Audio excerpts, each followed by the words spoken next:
Hi, നമ്മൾ last സെഷനിൽ പഠിച്ചത് ഇൻട്രൊഡക്ഷൻ. സോ അതിൻ്റെ ഒരു പ്രാക്ടിക്കൽ വശം പറയുകയാണെങ്കിൽ വലിയ ഇമ്പോർട്ടൻസ് കൊടുക്കണ്ട. ഇൻട്രൊഡക്ഷനിലൊന്നും വലിയ പ്രാക്ടിക്കലായിട്ടുള്ള കാര്യമൊന്നുമില്ല. ജസ്റ്റ് നോളജ് പർപ്പസിന് കുറച്ച് കാര്യങ്ങൾ അറിയാം, അത്രയേ ഉള്ളൂ. പിന്നെ അതേപോലെ P6 ഇൻ്റർഫേസ് പറഞ്ഞത് അതൊക്കെ നമ്മൾ വർക്ക് ചെയ്യുമ്പോൾ ഓട്ടോമാറ്റിക്കായിട്ട് നമ്മൾ പഠിച്ചോളും. അതങ്ങ് ഓരോന്ന് കാണാൻ പഠിച്ചു വെക്കേണ്ട കാര്യമൊന്നുമില്ല.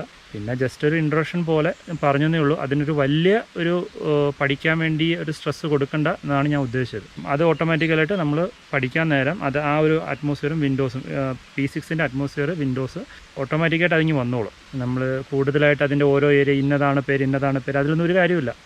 നമ്മൾ ആ ഒരു പേരൊന്നും യൂസ് ചെയ്യാനൊന്നും പോകുന്നില്ല. ജസ്റ്റ് ആ വീഡിയോ ഒന്ന് കാണാം, അത്രയേ ഉള്ളൂ. ഓക്കെ, അപ്പോൾ അടുത്ത സെഷനിൽ കാണാം.